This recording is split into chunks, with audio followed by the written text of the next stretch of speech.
Hey guys, welcome back to my YouTube channel. So if you're new here, hi, I am Jyothirmayi, a second year MBBS student from KMCRI Hubli. And so today's video is going to be a complete guide onto how to study anatomy in first year and how you can ace your first year anatomy and probably also get a distinction like I did in my first year anatomy. So today's video is going to be divided under the following subtopics, that is resources for anatomy, how to use these resources efficiently, and how to make anatomy an easy subject for you. And finally, there's going to be a few topics, tips and tricks that I used in first year, and also a piece of advice as a senior to you guys.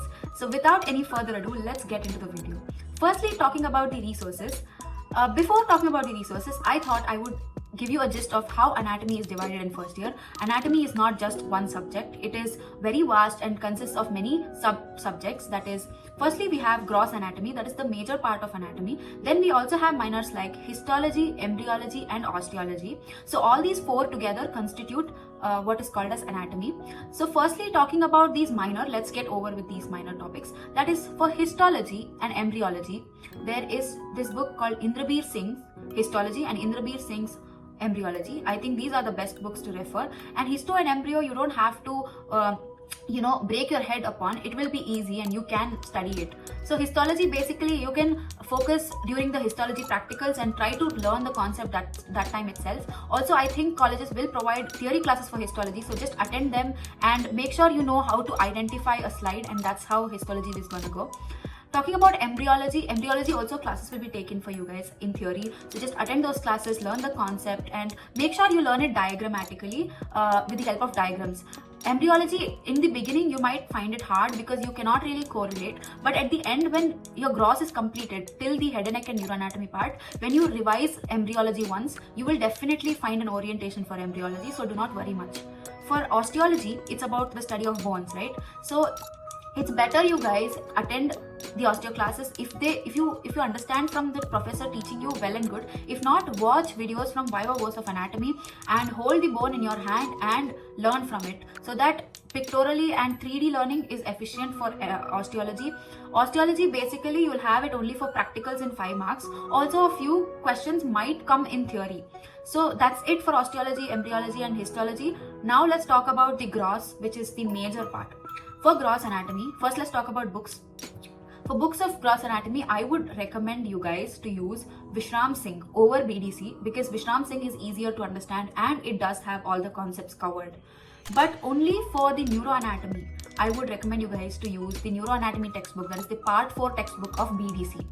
For general anatomy, you can use any book, that is, be it BDC or Vishram Singh, does not make any difference. But for neuroanatomy, please read BD Chaurasia. Yeah, that's for the books. Then resources.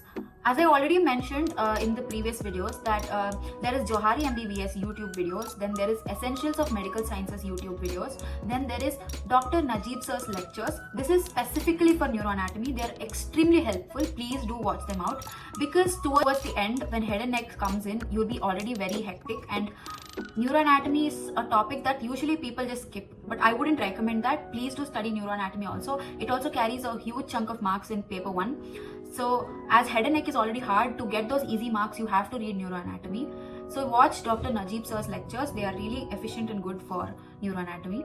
And then we have Viva Voce of Anatomy, that is for practicals and osteologies, as I already mentioned in my previous videos, so you can watch them. So the other resource that I would say is having a good atlas is important.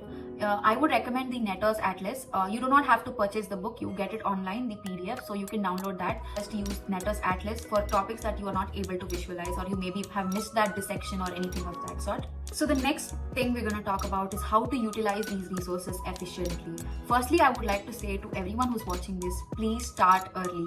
Studying anatomy is a very tedious task, and if you do not want to make a mess towards the end, please start from day 1. If not from day 1, start today.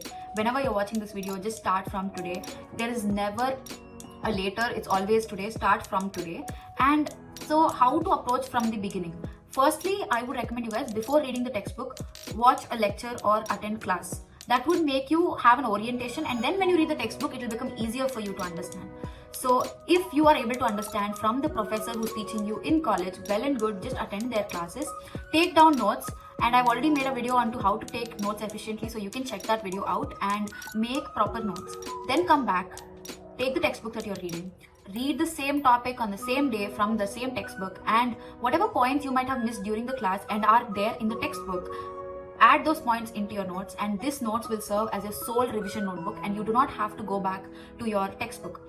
Just make sure, like, sometimes what happens is in class the origin insertion might have been a little different from how it's standardly given in the textbook. So make sure you write down those points also in the notes itself, so that you know that okay, professor had told this for simplification, but the actual terminology if you want to use it is what is given in the textbook. So it will become easier for you towards the end.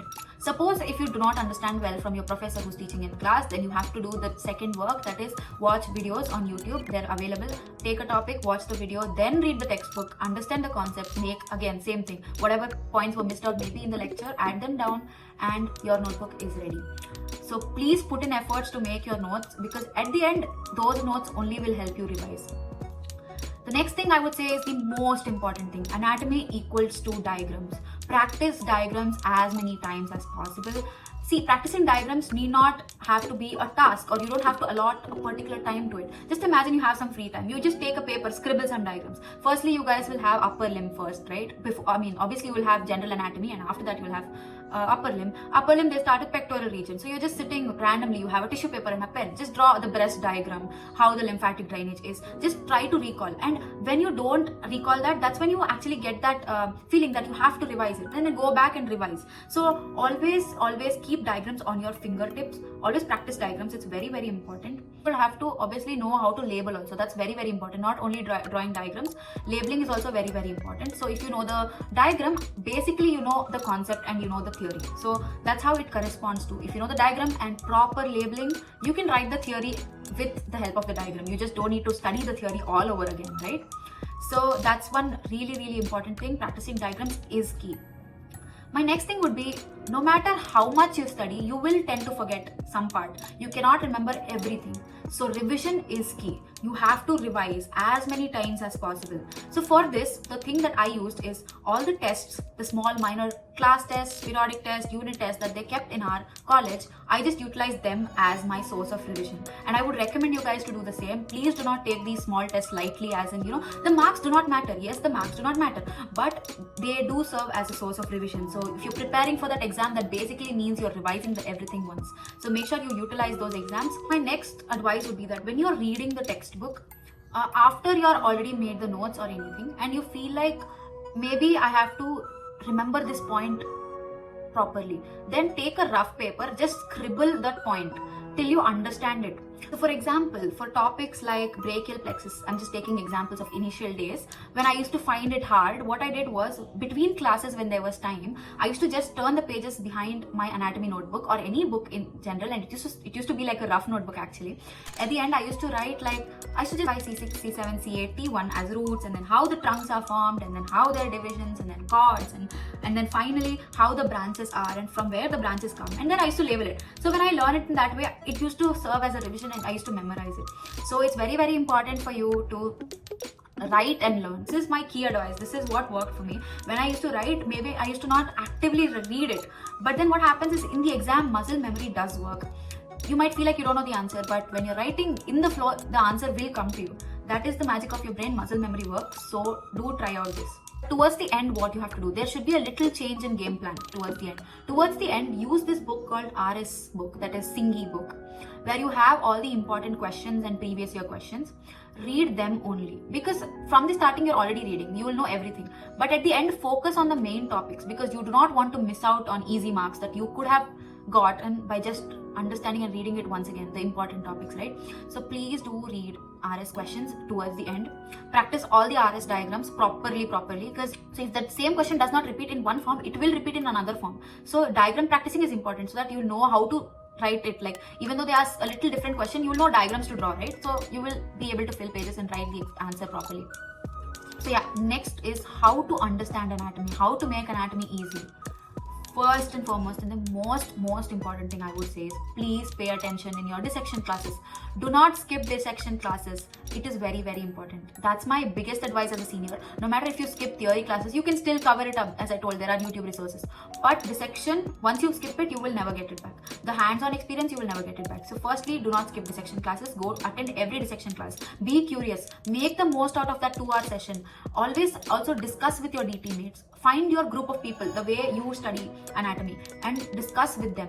Hold the organ, teach each other, ask each other questions, have a healthy competition in your dissection hall. Like, tomorrow I'm going to read this topic and come and explain it, and read that topic and go explain. It will be fun and you will learn a lot. So in fact, 60 to 80% of anatomy, how you have to learn, is through dissection. You will understand the concept better, you will visualize it better. If you're actually seeing it in the cadaver, you can visualize it in yourself also, in your own body, and that will be very, very efficient. So do not skip dissection classes. Then one more thing is make mnemonics and learn. For example, structures below the flexor retinaculum in the leg. There's like the Himalayas are not dry places. So you will eventually learn all these mnemonics, but they are really helpful. You can also make your own mnemonics. It's not like you have to, follow what the mnemonics are there in the textbook, but making mnemonics and learning will also be important for the topics that you have to by heart. The thing is, learn the clinical anatomy. You're ultimately going to become a doctor, right? So clinical anatomy should excite you. So whenever you read some clinical anatomy, again, let me talk about basic stuff. That is Erb's palsy. You should know what is Erb's point, how the lesion happens, and then you will know the anatomy also, like the gross. So I would also recommend you guys to come to a backward approach. First read the clinical, you will feel it's exciting. Then you read the subject. Then you will again read the clinical. So you will remember the clinical forever, and you will also remember the concept around it from the anatomy point of view. So clinical anatomy is very, very important, and it carries marks also. So if you write that clinical anatomy point, you get an extra mark. You will stand out compared to all the other people. So clinical anatomy is key. Finally, for some tricks and tips and advice that I have for you guys. Firstly, there is this one trick to learn the origin insertion of muscles. For example, during the gross discussion, if you're too tense and if you forget origin insertion, that is what happened to me in final exams actually. I got a very easy region, but I just couldn't recall it. So what did I do? There is a trick that always, to know the action of a muscle, the insertion moves towards the origin, right? For example, biceps brachii, insertion, radial tuberosity, right? So when you flex, the insertion moves towards the origin. Hence, the action is flexion. But there's an exemption in biceps. Biceps is a key supinator. It's a good supinator over being a flexor. So you have to know the exceptions, obviously. That's why I told you this example, because exceptions will be there. You have to learn the exceptions properly. Rest you can use this trick and get to know, right? So if you do that with brachialis is easy. Brachialis is the chief flexor of elbow joint. So insertion towards origin. Insertion towards origin. That is how you learn it, right? Correlate it and learn. That is my other advice that I would give.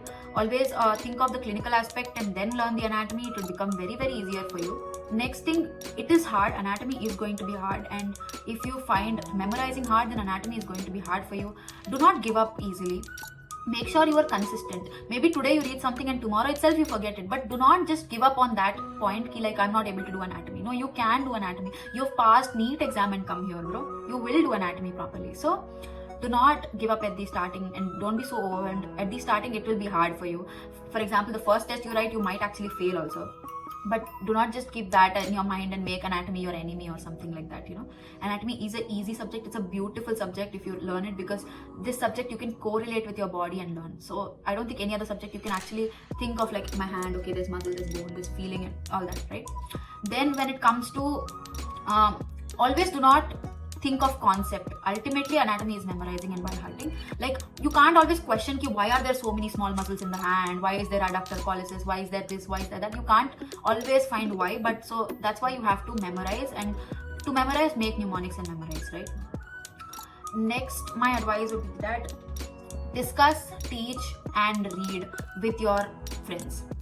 First, make sure you find people who are in your rapport, who are trustworthy, who do not act like snakes behind your back, firstly. And then discuss with them, revise with them, make a study plan and read with them, right?